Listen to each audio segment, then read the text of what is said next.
Optus Stadium. Acknowledge me.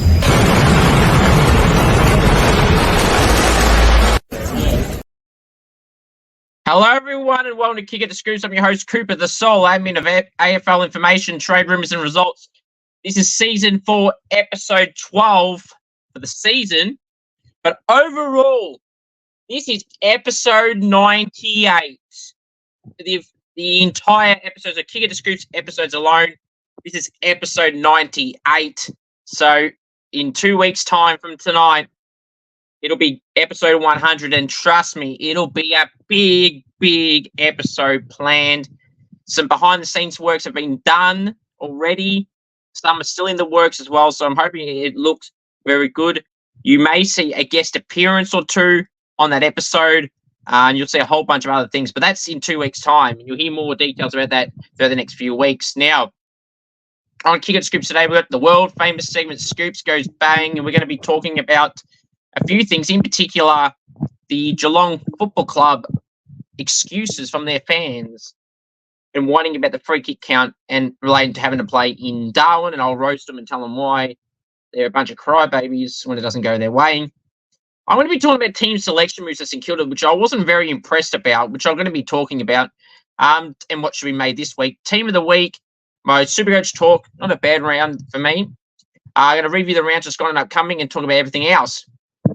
So first I want to start off with this. Today I did an in-person interview, the second ever in-person full interview that I've done. Technically I've done more than a few, but full-on fledged interview only. The second one ever today with Grace Beasley, the newest Melbourne AFLW star recruit. She's played basketball in America the last 6 years. She's from Australia originally, played local footy with Liv Vesely, who's at the Saints. We speak about that and many other moves, how she got in contact with Melbourne, what's next for her future at the Demons, what position she want to play in, and a whole bunch of other things. So go and check that out. It's on the channel right here, right now. If it's not pinned down below, it's the most recent video that is up. So with Grace Beasley, the Melbourne AFLW star recruit. Also, if you want me on Cameo, head to cameo.com/Cooper G. Want me to roast a friend, if someone happy birthday, anything at all, cameo.com/Cooper G. If you know any AFLW, AFL players, any draftees, any state league players, and you love someone on the podcast, any goal kicking challenge or an interview, please send me a message or try and get something sorted. Got some more lineup we should do throughout this week, but I would love a lot more. So if you know anyone that plays AFL, AFLW, state leagues, so that includes VFLW, AFLW, VFLW, Waffle W, Sample W, VFL, Sample, Waffle, any local players even, please send me a message or try and get something sorted. Alrighty. Let's get ready. It's time. Oh, it's time. Right and early with the world famous segment Scoops Goes Bang. Oh, episode 98 of Scoops Goes Bang. Literally. So, well, what are we going to talk about today? Yep. Geelong. Yep. They won 7 in a row. Yep, they did. Then they lost the last 3. And the first 2 losses, Chris Scott had excuses for fixturing, umpiring, yada, yada, yada. Now, this week, not so much from Chris, but, you know, mainly from the club, from the fan base at Geelong. Like, there's always an excuse from you when you lose, like literally every time. The club had talked about the umpiring the first 2 weeks, about the breaks, yada, yada, yada. And now this week, it's having to play in Darwin. Well, let me talk to you. You just want to know why. You cannot blame the Darwin conditions as to why you lost. You didn't only lose, you got smashed. Literally smashed, 60-plus point range. You got destroyed by the Suns, who really deserve that victory. And the fact of the matter is, you know, people say, oh, well, Geelong fans in particular would say, oh, well, Gold Coast played there last week. That's a bit unfair. Bad luck. That's the fixturing. The fixture was out 6 months ago, so you should bloody well know how the fixture was. And I've got people saying, oh, but Gold Coast are acclimatised. They play there every year. They play like 2 games a year there max the last 3 or 4 years. So I mean, the carry on is ridiculous. Yeah, it's 2 more than some, but it's 2. It's not 10 plus more. Like, cry me a river. And quite frankly, also, they're saying acclimatised, yada, yada, yada. Geelong played the previous week on the Friday night. They played this game against the Suns on the Thursday. Gold Coast played a Saturday night game there. And Gold Coast were there throughout the week. That was their choice. They wanted to acclimatise by being there the whole week. Why couldn't Geelong do that? They played the Friday night the week prior. They played the Thursday. That's 6 days in between. You could have left the Saturday night or Saturday and have 5 or so days before your match to acclimatise. So it's not Gold Coast's problem that you didn't want to acclimatise. And their fans are just utterly ridiculous, and they're thinking of any excuse to say why they got smashed naturally, if not face the reality of them actually embarrassing themselves and showing that forward line has no future when your 2 best players are 30-plus years old in Jeremy Cameron and Tom Hawkins. And, this is why people have that running gag of, oh, you have so many 30-plus-year-olds. There's like 8, 10 of them. Cameron, Hawkins, Stanley, Dangerfield, Guthrie, Duncan. Like, there's a few of them. There's probably a few more that I'm missing. Stewart might be around that now, if not just under. Like, you had your chance, and you blew it. Last year, you didn't make finals. The decline started. Now, granted, you got 7 in a row this year. Got a bit dodgy umpiring in a few and got lucky with a few. But you lost the last 3 fair and square. And you didn't lose because it was in Darwin. You lost at selection for starters, number 1 or number 2. You didn't lose because you didn't acclimatise to the conditions well enough and had the opportunity to go there from Saturday onwards of the previous week to acclimatise. And then,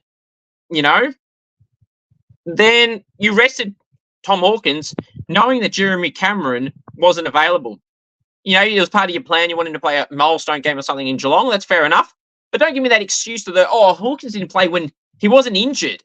You could have picked him, but you didn't. And quite frankly, also, you manage these plays left, right, and centre. It's not Gold Coast's problem you wanted to manage plays. They managed players too. They managed Witts. They managed Holman. They managed Fiorini and Swallow the week prior. If they lost, that's on them. But you lost, and you blame something else. And the other thing I see you guys are blaming is the umpiring. Now, was the count a bit weird? Sure. But nowhere in the rule book, how many times do I have to say this? Nowhere in the rule book does it say it has to be even. Now, you can say, oh, yeah, but that's a big gap. Yeah, it was. Maybe because you were undisciplined, not getting rid of the ball in time. Like, there's a whole bunch of different reasons. You bumping players behind play, etc. Like, that's on you. If you're clumsy and everything. Chris Scott didn't cry about the umpires this week, so clearly I'm right if he's definitely not complaining about them this week with that count. And they got favoured in the second half with more frees. I think it was like 10-6 in their favour in the second half. So don't give me that bullshit. That's why they lost. They lost because they just let Rowell and Anderson and Lukosius and Humphrey and King do their thing. And Flanders and Sexton. They destroyed them single-handedly. All of those 8 or so guys I just mentioned destroyed them. Tuke Miller was fantastic as well. Fly on the radar because a bunch of other guys I just mentioned, they had 30 plus, even though he had 32, but like 38 range, 35, 42, 37, 32, 5, 5, 4 in goals respectively. So it's just like, it flew under the radar a little bit, the Tuke Miller's game. But yeah, Geelong fans, you can keep crying about it. You can cry about it, as Liv Morgan would say, but simply watch the decline. It's happening. It's on. You got the Giants this week, I believe. Loss. Then you got Richmond. Well, you beat Richmond because it's Richmond. Then you got Sydney after that, so you probably lose that as well. So you could be losing 4 of your last 5 games at that point in time. Actually, no, 5 of your last 6 you could be losing. So then that could make you, what is that? Then 8 and 5. Still okay in position, but with how the ladder is right now, you lose 2 in a row, you're out at this point. If there's teams below you winning 2 in a row, and more than likely that could be the case because the top 10 or so is dead even, basically a game or 2 in percentage behind, and the rest is a fair way down. But to the Geelong fans sulking, that they lost because of the umpiring and because they had to play in Darwin. Give me a break. North played in Darwin last week. Did you see any sooking and excuses from them that they lost by however many points they lost by? Similar margin to you? No, they didn't. They took it on the chin. They said they were crap and they moved on. They were more competitive against Essendon. Maybe take that mentality and then maybe you wouldn't lose like that and cry about umpires and shit all the time and continuously make excuses for why you lost. Your selection was part of your reason why you lost. So that's not on Gold Coast. That is on you. Now, St Kilda lost again against Freo. Look, it wasn't the greatest loss. Wasn't a bad loss. It was a disappointing loss. 3-7. Confident to a degree because Freo lost the week prior to Sydney pretty badly. We've had a lot of tight losses. 5 of those 10 games under 10 points. 5 games. 5 of those 9 games technically before then. 10 points or less. 4 of those were 6 points or less. So 5 games were under 10 points. And 4 of those 5 were 6 points or less. So, one free goes your way or one missed opportunity in front of goal goes your way, you win those games. And you're more likely to. So, it's been disappointing though, but we've had a bunch of injuries. I don't know how many times I have to stress this enough. Throughout the year, we had Butler, Higgins, King, Wood, Webster, Henry, Dow, Jones, Webster, Howard, Patton. I could go on and on. Jack Hayes, there's been so many. Rowe's been on one leg for a couple of games around the North Melbourne game and the Port game. So it's it's just really hard to get continuity. And then you get bullshit suspensions for Webster. You get bullshit suspensions for King. Bullshit suspensions for Stocker. Bullshit suspensions for Higgins. It just hasn't gone right for us this year in all facets as well. But this week, I'm not happy with because the team selection was dreadful. Okay, so please ask and tell me why Lance Collard got a game.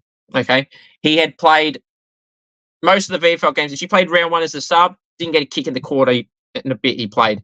Not good enough. It was dropped. Hadn't done too much. Some of his stats could fool you with the amount of goals he got. But he hadn't done much to warrant a game. He got a game of 5 disposals, no goals in the game prior in the VFL against Box Hill, and he technically cost us the game, although I say in that moment that we got robbed because he marked his opponent from Box Hill, marked the ball about 70 out from our goal. The whistle didn't blow. The guy from Hawthorn marked it. Collard held him. Then the whistle blew. Then he let go straight away and they paid 50. And then they hit the goal on the siren, essentially, of 2 seconds to go. And it's just that's bullshit. But he didn't warrant a game. I'm sorry. He didn't warrant a game. It just wasn't deserved. He had no form coming in to warrant that spot. Okay. The other ones I didn't mind. Paddy Dow coming in. I thought he was really good in his first game, especially in the first half. Zach Jones was a sub, did his role at the end. He tries. That's what you want. Filippo had his moments in the last quarter in particular when the game was close. Then we had Tim Embry and Seb Ross getting managed. I did not like at all. So that's another 2 selections that I'm not happy that happened. Zane Cordy not coming in was a bit of a disappointment as well. Sharman didn't have his best game. So I feel like this week, Brady Crouch came back from injury after 8 or 9 weeks off of a hamstring injury. He played the VFL on the weekend at 38. He should come straight back in, but he didn't have any practice matches in the preseason. Came back around 1, was quiet, got taken to the VFL for the second week to get some match fitness back, then does his hamstring there. So I wonder if they'll keep him there again. Hunter Clark's been there for 3 or 4 games now. He should be in. He kicked 2 and 26 on the weekend. Arius Schoenmaker's hopefully over his concussion. Should make his debut. Tall backman I would love to see come in. He got a booming left foot kick. Was a steal of the draft, and I still stand by that. Just haven't been given a chance yet. He'll do better than most of the draftees, bar Wilson so far, I would feel. to be honest, with Ari Showmaker. Tom Campbell should get a game to play with Rowe, but I know that won't happen. So Membry, Ross, Crouch, and Clark are a start this week, and Collard and a few others should go out. But Ross, what are you doing? What are you doing? The season's falling away. You finally made a stand, which I was happy that you made changes. But this week, Ross, Membry, Clark, Crouch, in. Non-negotiable. Maybe bring back in Hugo Garcia as well and Ari Showmaker as well. And until Colo gets a kick, he shouldn't be in again this year at all. You have a game in the VFL where he kicks 4, has over 10 touches, and then he should come in, or have like 5 or 6 tackles. And do what Hugo did to warrant a spot. Hugo earned his spot. That's what Lance Collard should be doing right now. It's not a dig on him. But yeah, he just needs to go back to the 2s and work some form. I thought that was a poor selection. You blame Ross for that, not Lance Collard. You blame Ross Lyon for that move. So Corin Ross, you're better than that. Ross the boss. Be the boss and make some more tough calls. Okay, and lift your game. Come on. Pathetic. All right, hope you guys and girls enjoy that edition of the world-famous segment, Scoops Goes Bang. All righty. Now, okay. I know everyone's waiting for this. It is my round 10 AFL team of the week. We know everyone loves the team of the week. Okay. From the back line, the Pockets, we have Nick Newman and John Noble. Fullback, Aiden Core. Half-back line, the flankers, Alex Sexton and Sam Flanders. And centre-half back, Harry Himmelberg. Wingers, Chad Warner and Adam Trelaw. Centerman, Lucky Neal. Half-forward line, the flankers, Jack Lukosius and Isaac Heaney. Centre-half forward, the All-Australian forward of the season, Jake Waterman. Forward line, the Pockets, Bailey Humphrey and Kai Lohman. And full forward, Joe Danaher. Ruckman, Rowan Marshall. Rovers, Noah Anderson and Matt Rowell. Interchange, Harley Reid. Ben King. Nick Dacos. Blake Hardwick. And Dane Zorko.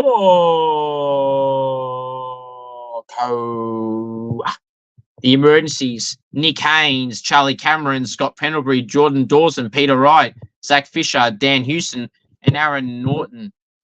Reasons for my selections. Look, it was a really hard one to pick this week. I mean, look, I literally had a point where I didn't have, or it's factually that I didn't have a man who kicked 5 and Charlie Cameron on the field. That's how dominant this forward line was. Lukosius kicked 4. Heaney kicked 3 and had 20-odd disposals. Jake Waterman kicked 5. Bailey Humphrey kicked 5. Joe Danaher kicked 2 with like 20 touches. Kyle Lohman kicked 5 with like 14 touches. So it's like maybe even more than that. So, and on the bench, I had Blake Hardwick who kicked 5 and had 23. So you could argue Blake Hardwick's stiff not to get on the field. Like literally, that's how hard it was to pick the forward line this week. So Charlie Cameron's just had to miss out. It's just plain and simple. So that's the forward line right there. The back line, Nick. It was a hard line to pick as well because Nick Haynes is in the emergency list and he had 27 disposals and then like 10 marks. Couldn't get him in. Harry Himmelberg, though, was terrific with 30 disposals. Aiden Core did a terrific job on Cole Langford. He kicked a cheap goal at the very end of the year, at the end of this game after he's had a terrific season. Nick Newman at over 30 was terrific. John Noble had a goal, 29 disposals, had a few goal assists and a lot of score involvements, like 6 to 8. reserve spot there. I know someone will be happy with that selection there, just in particular, just quietly. Alex Sexton rejuvenated his career. Our halfback had 32 disposals, was elite ball use and meters gained and high efficiency. Same as Sam Flanders, who had 37. Harry Hillenberg, as I said, had 30 touches. Chad Warner kicked 3 and 28, was awesome. Lockie Neal had 6 goal assists. Lockie Neal had 6 goal assists. That is absolutely phenomenal. Adam Treloar had 41 disposals. He was elite and high efficiency in a wet game. He and Hilberg may have been the only 2 players on that ground that knew how to kick the ball in those conditions and get rid of the ball in testing and everything. Both elite in this game. Just went through the forward line. So we'll move to the ruckman. Rowan Marshall, again, is having back-to-back career best games again. Rowan Marshall this game had 31 disposals, destroyed Luke Jackson, was really influential. He's just on another level. Rowan Marshall is him. It just simply is. Rowan Marshall is him. Now, Rowan Marshall had 31 disposals, 7 marks, 9 tackles, 39 hitouts, 18 contested possessions, 74% efficiency, 6 intercepts, 4 score involvements, 8 clearances, 9 tackles, 7 inside 50s, and 6 1%ers. Rowan Marshall is phenomenal. Having a colossal year is Rowan Marshall, who is rightfully deserving the spot as the All-Australian ruckman, clearly right here, right now. Absolute beast, Rowan Marshall. Noah Anderson, 42 disposals, a lot of clearances and tackles and score involvements and contested possessions, high efficiency, elite, deserved spot. Matt Rowell, his counterpart in the midfield, 35 odd disposals, like 20 odd contested possessions, as he always does, Matt Rowell. Clearances, score involvements are his thing, and decent efficiency as well. Nick Dacos had 40 disposals, and considering how hard it was to pick a team this week, he was very close to not making the team. I mean, you would think, 40 touches get you in over, say, a Neal and Warner and Treloar and Heaney. Well, yeah, you could argue that, but I didn't think it was his best game, which is scary, though, when you think about it. He had 40 disposals, and it was good, but not his best, so that's interesting. And he's still in the team of the week off it. Ben King kicked 4. Any other week, he's the starting full forward. Harley Reid was phenomenal. 2 of the best goals you'll see this year. The one that fend off on on Blake Howes. He'd do it to Matt Owies too. Sorry, Carlton fans. And then he did it to Oliver Petrarca in the midfield. That you can gloat over. That was fantastic from Harley Reid. Big standout game from Harley Reid. Stamp his name in the AFL, and none better than doing it on Clayton Oliver and Christian Petrarca in one play than doing it to Blake Howes late in the game when the Demons tried to come back. Blake Hardwick kicked 5 with 23 as I said, any other week you get in. And then Dane Zorko kicked a goal, 35 disposals off the back line mainly, push up the ground as well, wing half forward way, pushes around the ground all the time. Dane Zorko is always in it. He's having a really, really good year. Is the magician, Dane Zorko. And the emergencies, Nick Haynes, 27 as I said, he was the next one. So, and then Scott Brenner kicked 2 and 30. Dawson at 29, but I thought he was really good and impactful, kept the Crows in that close game. Peter Wright kicked 4, had like 11 marks and 11 hitouts. I mean, he played on debutant Will Dawson. That's not why he didn't get in, but those other forwards, as I said, Zach Fisher at 31 off halfback, but again, look who's there and who's missed out, like Nick Haynes. Dan Newsom kicked 3 and 22. Most other weeks, he'd probably cop a bench spot, but couldn't put him on because of the other names that are there. Narra Norton kicked 1 goal, 3, 20 disposals as a key forward. He would have got in had he probably kicked 3 or 4. Even saying that, he's not guaranteed to everyone else that's in there this week. And that Charlie Cameron also missed out and he kicked 5. So, yeah, that's what I have there. All right, let me know your thoughts on my AFL team of the week. Comment down below. All righty, now it's time to go through my Supercoach talk. Now, I have 19 trades as of right now left in Supercoach. So what I'm thinking here is interesting. First off, I scored 2,255, the top 27%. I brought in Lockie Sullivan. I wanted to bring in Bruce Revel, but I had more freaking injuries. Colby McKercher, traded him out, bring in Lockie Sullivan, did the mids defender swap stuff, put Closey in the back line, etc., and did all that. And then I wanted Bruce Revel, but don't have a boost. 11 had a boost trade left for 3 weeks, 4 weeks even now. So, I was stuck to not getting Revel. I'm looking at it now. I haven't done any trades yet. My underperforming midfielders premiums, Laird, Petrarca, Tom Green, Laird, Miller, all under 100, which is pathetic. And Sarong got 118, and Butters got 127. It was off for a 60-point last quarter, 17 disposal last quarter. So, which was fantastic, by the way. But still, for Supercoach, it was crap.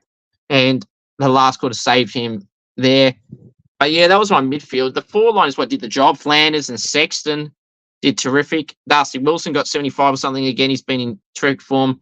This year's all the rising star right now. I know Harley's had 2 huge games, but 2 huge games doesn't constitute a consistent season like Darcy Wilson's had when we're 10 rounds in. If Harley keeps us up for the rest of the year, then he'll probably get it. But right now, it's Darcy Wilson's award to lose. On your Darcy, keep it up, mate. Happy to see him going well. Alrighty, now let's go and continue. So yeah, I'm looking at a few moves I might do. I'm not going to tell you what I'm looking at, or trades I'm looking at doing. I want to do more upgrades. I got 178k or so in the bank, so that's all I'll tell you. So I'm looking at doing. They might do a downgrade for a rookie again and upgrade someone else. I know I keep burning trades, but get the strategy done now. Bank maybe 10 to 12 trades left, maybe 10 trades with about 10 rounds to go. Just worry about injuries there and just kind of, focus it that way. Now, let's go have a look who is in the Supercoach League that I do, Group Fan League. Let's see who's in the top 5 or so.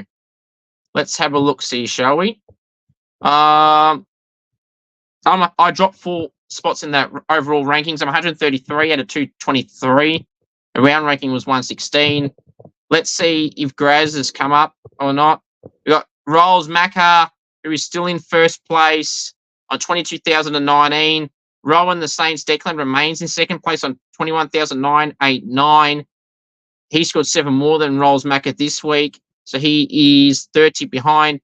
We've got Andrew, which is M3, in third place. In fourth place, Alan Vessel's been consistent up there. Tyler is 5th. We have Zach in 6th place, trailing 5th place by 11 points. And we'll scroll all the way to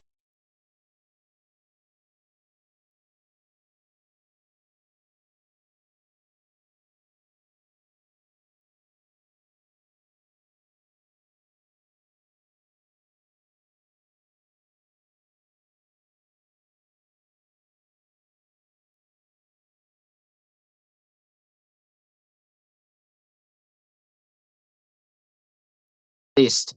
So, that's just how it rolls. All right, let's now go review. Now, continue. If you know any AFL, AFLW players in the up-and-coming draftees or any state league players and you'll have some on the podcast and the Golden Challenge or an interview, please send me a message just so we can try and get something sorted. I would greatly, greatly appreciate it. Go check out my interview, which is pinned down below. If it's not pinned down below, it's in my most recent video with Grace Beasley, the newest Melbourne AFLW star recruit who's played basketball in America the last 6 years and played local junior footy prior to that. She's 24 years of age and can help in Melbourne's midfield. All right, and smash a like on this video. I want to aim for 20 likes for this video. Any content ideas you have for any videos or my 100th episode in particular, comment down below or send me a message on Instagram. Let me get that banner up for you. Supercoach group code there if you want to join it. I want to pause it for the next 5 seconds if you like. Instagram right here. Follow my Instagram, AFL Info Live. And yeah. All right, let's go review round 10 games. So it started all the way in TIO Stadium in Darwin. Gold Coast 164, Geelong 100. I don't really need to reiterate this because outside of maybe Holmes and Myers, no other Geelong players showed up. Ned Moyle won the ruck battle for me, with Jared Witts rested. But those Gold Coast names I mentioned, Flanders and Sexton and Lukosius and Humphrey and King and Rowell and Anderson. And everyone I had in my team in the week, and Tuke Miller, who wasn't in it, but he was also good. Ned Moore had his moments. Jared Witts will come back in this week, you would think, for the Suns. Crucial win for the Suns with that log jam in the top 10. But credit to them. Geelong were useless and they didn't acclimatise, remember? But great win for the Suns. Happy for them. All right, Sydney 117 smashed the Blues 65, 52 points. The Blues did not see that one coming. 2 smashings to start the round, and a bit of a reality check for Carlton fans. I know some that were being very arrogant online, and they blame injuries now and Wiedering getting something for half time. Sure, it doesn't help, but if you're a great team, you don't rely on one player. So, in Wiedering, so it just shows that defense got exposed without Wiedering. So, yeah, tough loss. And Walsh needed to lift his hand. That's the other guy in Supercoach who didn't do well for me in the midfield. Useless. James Jordan apparently did a tagging job back-to-back weeks and did successfully again on Walsh this time. Now, 78-74, Collingwood and Adelaide. Pendlebury and Nick Dacos. Collingwood's best players with John Noble. Jack Crisp was pretty decent. Jordan De Goey kicked the match-winning goal. But should it have been the match-winning goal? I don't know, because Adelaide were robbed right in front of me. Again. They were robbed this year against Essendon when Draper laid on the ball like a fool. And then last year they got robbed when Ben Keys didn't hit the post. So it's just unbelievable. The Crows have been robbed 3 times in the matter of 12 rounds. Literally. So on average, they've been robbed legitimately every 4 games, the last 12 games. That is unacceptable behaviour from the AFL umpires and the AFL for that matter. Like, what are you doing? It's just ridiculous. What, did Port pay you an extra few dollars for you to do that? Seriously, it's embarrassing. And they're going to make this script as being exclusive, late edition. Like, the umpiring need to lift their bloody game. If Rankin did not run too far, you can bring out your bloody meter shit, you can bring out blah, blah, blah. He bounced it, okay. If people were saying, I don't like Collingwood, are you on something? Because I like Collingwood. So this is a crap I have to see people tell me, oh, you just don't like Collingwood. I had some clowns saying how I hate Collingwood so much. Like, I like Collingwood. I've said that so many times. How many times do I have to repeat myself? I don't dislike any team but Geelong, pretty much. So, quite frankly, and just because I dislike a team doesn't mean you're being biased about it. You can not like a team and still be right. I just spit facts. And the fact of the matter is, Adelaide were robbed right in front of me. Robbed. Isaac Rankin. And when do they ever pay them? In a play like that, he should be allowed to go. Like, he's got a player right near him. He can't bounce it right next to the play. He's going to get pinned on the ball, so he shouldn't be allowed to keep going in that instance. And regardless, I thought it was 15 steps, not meters. And how big do you think each leap is? Like Fedicum, the Crows were robbed right in front of me. There you go, 3 chances to have that. Adelaide were robbed right in front of me. Literally. I watched it. They were robbed right in front of me. Adelaide were robbed right in front of me. Adelaide were robbed right in front of me. Adelaide were robbed right in front of me. For people to say they weren't robbed, how do you know they were going to score a goal? How do you know they weren't? Could it have been? It wasn't a definite. No, it wasn't. And if Josh Dacos or Nick Dacos did that, would they pay that to run too far? I highly doubt it. It's ridiculous. Jordan Dawson was terrific for the Crows. Isaac Rankin kicked a goal in 30 and did his hamstring in that moment, unfortunately. And he's out for 3 weeks, the club say, so wish Isaac all the best. It's just unbelievable. Yeah. Now, going back to that game, so Dawson, Crouch, Rankin were terrific for them. And I thought that Rochelle had some interesting moments in the game from the good side of things this time. He's been in a few big moments, Josh Rochelle, last 3 weeks or so. Since gather round around that time. But, he'll learn from that earlier. Do your celebrations, Josh. I don't see nothing wrong with that, mate. Just keep it up. Use a fuck what the haters say, to be honest, mate. Stuff them and screw them. And just keep doing your thing, mate. You're the one on the stage, and they're the one behind the cheap seats talking shit. And they don't spit facts. I spit facts. They spread bullshit. Now, or they spew garbage. You know, if you want to use that analogy as well. Okay, so yeah, they both. This game was terrific to watch. All of it. I did get to see all these before the Saints game, so good on you, Collingwood. But you'll be lucky there. GWS 43, Bulldogs 70. Now, I do understand the Bulldogs kicked 8-22. The Giants had the opportunity in the first half. They didn't capitalise. Then they didn't really score in the second half, and the Bulldogs did, and the Bulldogs got the job done. Credit to them. They earned this victory. The Giants are a good team. But they did have, we were with Josh Kelly and Lockie Ash, which, you know, Lockie Ash, people go, oh, Lockie Ash, come on. Good young player, and he's been playing versatile, a few roles, half back and in the midfield and off the wing. And he's even played half foot, I believe, at times. So, very handy players, Lockie Ash. I'd be happy to have Lockie Ash at St Kilda. So, and Josh Kelly's a freaking gun, and I would love him at St Kilda for certain. So they're bigger outs than you people may give credit for, especially Lockie Ash. Well, we know Josh Kelly's an elite, but a lot of people don't know about Lockie Ash, and I think he's really underrated in the competition. Probably one of the most improved players, probably not the best, most improved player in the competition, but one of. If you'd list like 10, 20 names, he's in that list for sure.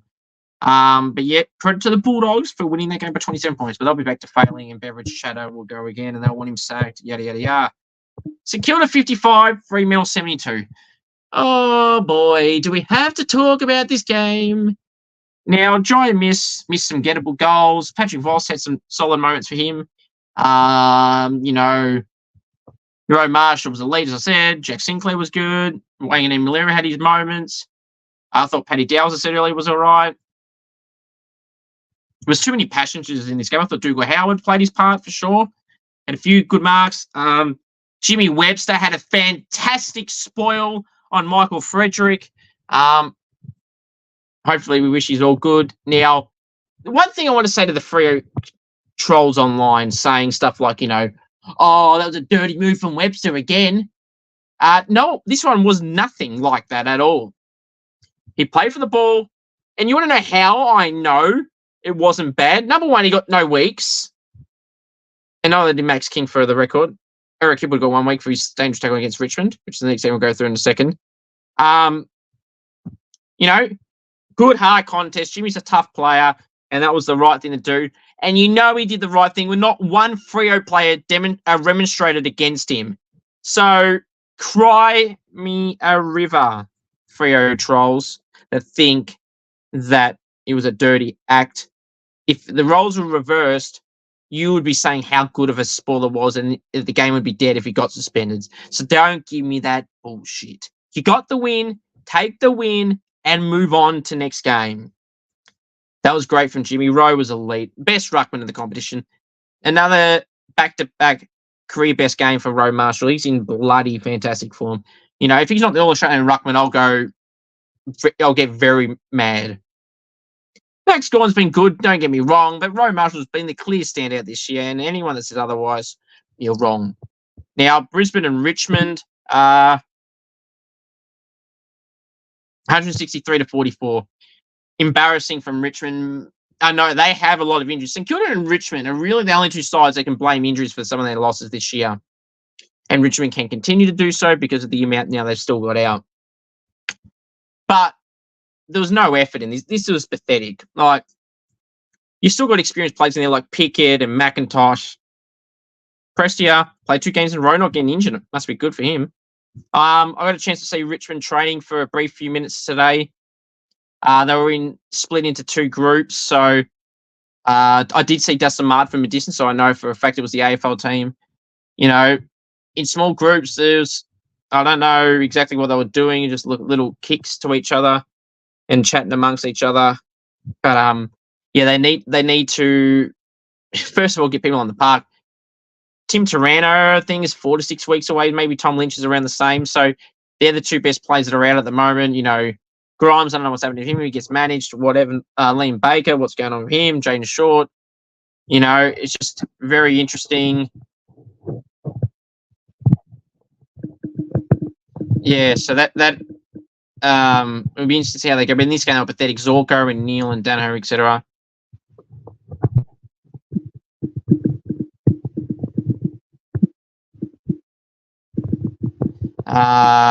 But yeah, so just give me it. We'll be back. Right. Sorry for that, everyone. But yeah, Brisbane, Neil and Zorko and Danaher and Cameron and Kai Loman, career best game for him, kicking 5 like Charlie did. But yeah, Brisbane did what they did. The next game to go through, we're going to go smash through these. First one, at least. Essendon 106, North Melbourne 66. Essendon by 40 points. Took them till late in the third quarter to get the job done, but they did. Matt Guelphy, I thought, was one of Essendon's best players, along with Peter Wright. And for North Melbourne, Sheasel and Zach Fisher did their job. I thought Toby Pink being the backup ruck and up forward was a little bit better than playing as a defender for him, stats-wise at least. And then in my Supercoach backup. But yeah, they were their best players. LDU was really good. Bailey Scott at his most. Will Powell was better this week. Tom Powell, was better the last few weeks. Jaden Stevenson, I thought, was really good. He silenced the critics again 2 weeks in a row. Well done, Steve-O. Happy for you, mate. But yeah. Port Adelaide 80. Hawthorn 79. Hawthorn choked a 41-point lead. Now, again, it's embarrassing. It's really quite laughable. They had a lot of trolls telling me when I said that Darcy Byrne-Jones kicked the winning goal with a second to go. Hawthorn choked a 41-point lead in Adelaide. Factually correct. You just ask yourself, number one, did Hawthorn choke a 41-point lead? Yes, they did. And did Darcy Byrne-Jones kick the winning goal with a few seconds to go? Yes, he did. Where am I telling lies? Tell me where I'm telling lies. That factually happened. That's not opinionated. That factually happened. And there's no excuses for it. You know, Willie Rioli hit the goal with 45 seconds to go. Then, as I said, Darcy Byrne-Jones got the goal with 2 seconds to go. So there's really no excuses for it. Carl Amon on the boundary line gave away the free to Willie Rioli. And Carl Amon again got tackled by Jen McEntee. Porter trolling Hawthorn today, and so they should. About saying it's have a McEntee Monday or something, mocking Hawthorn's Lloyd Meek thing. When Roe Marshall destroyed Lloyd Meek when we played Hawthorn, so just laughable that Hawthorn think that's a thing. Yeah, they might have won the game against us, but Lloyd Meek wasn't good. Roe Marshall was way better. So how can you call it Lloyd Meek Day when he did nothing to deserve the day? I like Lloyd Meek, but Roe won the battle easily. And then I love how Port went, yeah, screw you. We're going to do Jen McEntee Day because he's the guy that took the tackle. You could call it DBJ Day, Darcy Byrne-Jones. People criticised him, including the commentators, when he lined up for his first goal late in the last quarter with about 10 minutes to go. He had 10 disposals. I'm like, what's so bad about that? Like, fair dinkum, like, seriously. But yeah, I thought he was terrific in the last 10 minutes in particular. And he shut the commentators up. They got all chirpy saying they weren't they weren't winning Port, and they did. So jokes on Channel 7's commentary crew, how laughable. But yeah, Port barred 17 disposals in the last quarter, can't be mistaken. Jason Horne-Francis. I know this one Port fans going to love me saying this again, but Jason Horne-Francis had a good game today. But yeah, that was, good for them. Look, I'll give credit when credit's due. I just gave you credit about the Bulldogs, and I'll give it to you now about Jason Horne-Francis. He's had 2 good games in a row, this round and round 9. Now, I wanted to specify, when I said last week that he was good, the previous round to last night, round 9, it wasn't round 8. It was like earlier in the year. It was like round 5, 4, 5. I don't know the exact round. He's had 3 really good games, Jason Horne-Francis. The rest have been crap. The sample hacks, 2 of them didn't play, probably why they won. One of those other 2 was the sub. So there was only for 1. So see, Port fans, less sample hacks, you win more. Only that, hey? But yeah, you got the job done. Now, I want to say a special mention, a mention to Ollie Wines, who was subbed with heart palpitation issues. Ollie had these issues a few years ago. Chris Davies said on the show, on the 7 coverage at halftime, I think it was a quarter time, that Ollie has had this in the past. He's monitoring well. We saw him on the bench off over 10 minutes getting around him. Seems to be okay. Chris Davies also spoke about, it could be a 1-week thing, could be a 2-week thing, it might not be anything. So it's got its moments where he's had it at training. I don't know what Ken had. Ken Hinkley said after the game, so forgive me for not mentioning that. I'm just saying what Chris Davies said. So we wish Ollie all the best here. I wish him all the best and hope he's well and, he's all good. So hope you're all good, Ollie. Fantastic person. I've never met Ollie Wines personally, but from what I've seen, seems to be a ripper guy. And regardless, you don't want that happening to anyone. But sure, all the best, Ollie, and hopefully you continue to play for the Port Adelaide Football Club and in the AFL again as soon as this week. Wish you well, Holly. All right. So, for the Hawks, though, Blake Hard was 5 and 23. Will Day was decent. Lloyd Meek was okay. He was on a sample hack ruckman. And then, D'Ambrosio did right. Cole Amon had a really good game, though, despite those two crucial moments, which everyone will pick apart. But, it is what it is.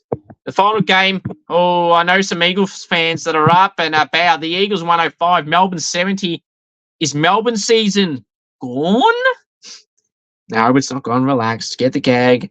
Gone. It's gone. Max Gone. G-A-W-N for gone. Spelling of gone. G-O-N-E. Get it? Just relax, these fans. Who we've got this week. But, that is unacceptable. I don't buy the excuses of Lever out is a huge out, and don't get me wrong. But to mention Daniel Turner and other guys, it's just like, seriously, all right? Now, I do have some exclusive information for you Demons fans right here on Kick It to Scoops. While I was doing my interview today with Grace Beasley, I was on an oval, and Charlie Spargo was there doing a lot of running and laps and some other run-through drills they had for him.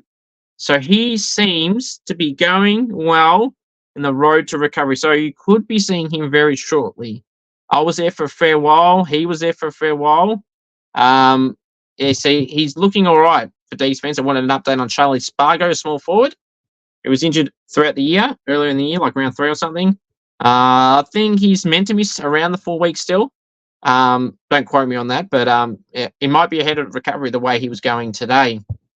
But in this game, Petrarca and Oliver did nothing. Oh, Oliver was good. Sorry, I'll take that back. Oliver was decent, but Petrarca was nowhere to be seen. The only time you saw Christian Petrarca when he got fended off by Harley Reid, and so did Oliver for that matter, and then so did Blake Howes late in the game. Harley Reid was phenomenal. Jake Waterman was phenomenal. Jamie Cripps was good. Tim Kelly was good. The Eagles were on. I know Eagles fans that are up and about. I'm sure there might be some in chat right now that are up and about, indeed up and about. And rightfully so. They just beat Melbourne at home. The crowd went crazy for Harley Reid's goal, and fair enough to get crazy with those goals, not the mark the week prior, but those 2 goals were fantastic. The fend-offs, that is how you fend people off on their chest, not up here on their neck or their face. Those ones I don't like. You fend them off in your chest, that's fair game, but not up here around your neck and up your chin and face. It's like, that's just no. But yet, credit to Harley, he had a terrific game. But Darcy Wilson, that was right now, is still my Rising Star nomination winner. Rising Star winner, not the Smokey, the winner right now, as of right here, right now. All right, let's wrap it up by previewing the round 11 games. So let's go straight through them right here, right now. On Thursday night at the Marvel Stadium, 7:30 Vic time. These are all Vic times when I say the times. We have the Western Bulldogs hosting the Swans at Marvel Stadium. I'm going to Swansea by 25 points to win pretty comfortably in the end. Freo host Collingwood 8:10 Friday night at Optus Stadium Vic time. I'm going for the Pies here by 5 points. Saturday 1:45 at Blundstone Arena in Hobart in Tassie, not in Melbourne. It is North Melbourne hosting Port Adelaide. I'm going the Power to win by 50 points in Tassie. I know it's interesting in Tassie, but the Power should win easily. I mean, it wouldn't shock me if it was like 25, but I'll go the Power by 50. I think that if there's a breeze, I think they're going to take full advantage of it. Also at 1:45, the stupid overlap games. We have Carlton hosting Gold Coast at Marvel Stadium, 1:45 Vic time, as I said. I'm going the Suns here to win by 5 points. And this season for Carlton could be derailing right in front of our very eyes. We have Geelong hosting the Giants, 4:35 at GMHBA Stadium. I'm going to be tipping.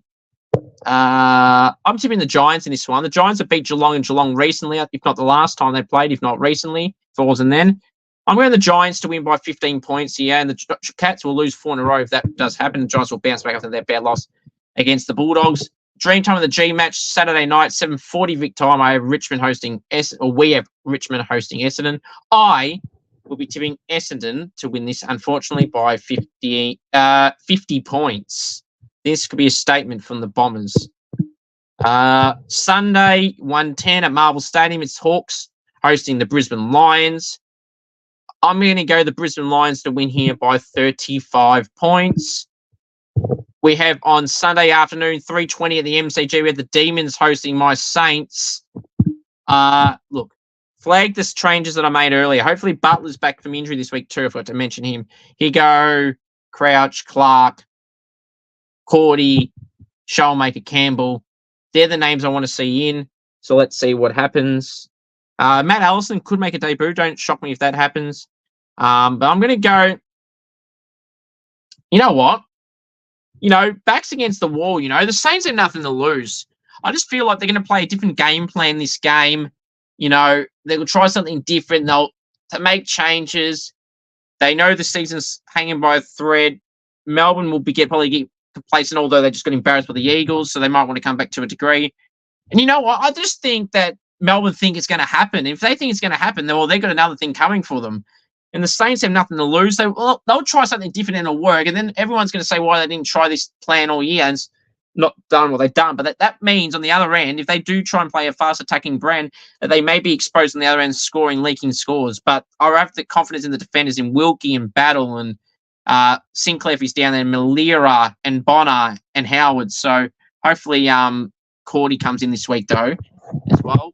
But Van Rooyen will come back from Melbourne from concussion, you would think. Jake Lever won't play, so that's a big out for the Melbourne and a great out for us from playing point of view. Hopefully he's all good from his concussion. He was on the bench after the first goal. He seems okay, but has to miss the mandatory 12 days. So I'm taking the Saints by 1 point. Higo is going to make a statement this game to show the AFL why them suspending him was absolutely ridiculous, and he might kick another goal of the year contender. He maybe might do it in the Jack Higgins pocket again, on that same pocket. Very clearly kicked it in the goals. So we'll have to wait and see there. All right. And then the final game to go through is none other than, let me get it, Adelaide and West Coast, 4:40 Victorian time at the Adelaide Oval. You know what? I'm tipping the Crows by 10 points here. I'm a bit worried more about Melbourne than, for some reason, more than West Coast the week after in Perth for us. So I think Adelaide will win by 10 points purely because in Adelaide. But, if the Eagles can keep this form up, they could be a side that won't make the 8, but they could upset a few teams. I'm a bit concerned to play them right now. I'd rather wait till later on in the year. We play them twice. So, yeah, I don't know. It's an interesting one. So I'm going the Crows by 10 points. Purely because it's in the Adelaide Oval. All right. My final thoughts are simply this. You want me on Cameo, head to cameo.com/Cooper G. Want me to roast a friend, wish someone happy birthday, anything at all, cameo.com/Cooper G. If you know any AFLW players, any up-and-coming draftees or any state league players, and you love someone on the podcast and a golden challenge or an interview, please send me a message or try and get something sorted. Go and check out my in-person interview with the newest Melbourne AFLW star recruit, Grace Beasley, who's played basketball in America for the last 6 years at championship level and killed it there. Played footy in Vic prior to moving up to America 6 years ago. Fantastic person. It was a great to have a chat with her, so go and check there. If it's not pinned down below, or if it is pinned down below, go and have a check now and smash the like button on there. If not, go check my most recent video. Thank you all for watching. The most important thing of all to remember is go the Saints. And, of course, acknowledge me, the one. Go the Saints.